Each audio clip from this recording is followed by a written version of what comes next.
Jadi konkretnya apakah karena ini sudah putusan MK ya 48 Betul. dan 62, apakah sebaiknya di pasal 4 ayat 5 terutama itu kita bisa melakukan koreksi dengan menyatakan bahwa secara tegas keuangan BUMN adalah keuangan negara begitu, karena memang sudah ada putusan MK-nya. Betul. Dan kemudian tadi entah di ayat selanjutnya atau di pasal 4B ini didetailkan apa yang dimaksud dengan keuntungan dan apa yang dimaksud dengan kerugian, mana yang itu kerugian harus ditanggung oleh BUMN, mana yang tidak.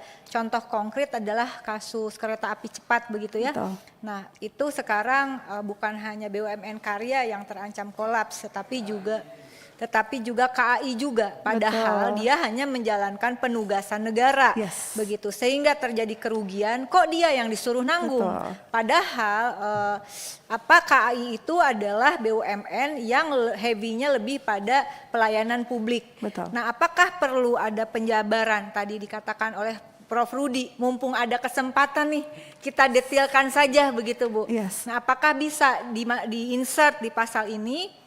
Dan kemudian sekalian dipertegas jenis-jenis BUMN-nya. Kalau dulu kan jelas tuh Perum, Perjan, lalu kemudian lagi PT begitu. Sehingga mana yang harus menjadi kerugian negara, mana yang tidak, lebih clear.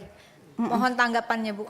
Iya, betul. Saya pikir walaupun misalnya tadi tidak ada pertentangan Undang-Undang 1 2025 yang menyatakan secara eksplisit bahwa keuangan BUMN bukan keuangan negara gitu, tapi saya pikir perlu untuk menegaskan supaya tidak ada kebingungan bahwa keuangan BUMN bagian dari keuangan negara gitu ya. Lalu yang kedua, terkait dengan kerugian BUMN, apakah kerugian negara atau bukan, nah itu yang perlu didetailkan gitu. Kerugian yang mana yang menjadi kerugian negara, kerugian yang mana yang memang resiko bisnis gitu ya. Yang mana yang seharusnya masuk ke hukum pidana gitu, mana yang dilindungi BJR. Nah itu udah tadi seperti yang Bu Rike sebutkan, sangat bagus tuh sudah ada BJR ya di pasal 9. Nah, lebih baik lagi kalau itu dibuat bersambung gitu, attach gitu kan. Lalu yang mana yang kemudian nanti bisa masuk ke ranah pidana, karena kalau dari saya sendiri sebenarnya filteringnya banyak gitu ya. BJR dulu ada kesalahan atau kealpaan atau tidak, lalu ini masuk ke kalaupun ada kesalahan ini administratif atau tidak, baru kalau dia memenuhi semua deliknya untuk tindak pidana korupsi baru masuk ke sana. Nah itu pun sebenarnya ada PR. Kenapa harus dijelaskan juga perbuatan melawan hukum itu seperti apa? Karena kan hukum kita banyak ya, peraturan perundang-undangannya saja. Apakah melanggar aturan RT misalnya gitu sudah masuk dalam kategori itu, atau seperti apa yang substantifkah misalnya? Kalau dia melanggar misalnya peraturan tentang pengadaan barang dan jasa misalnya gitu ya.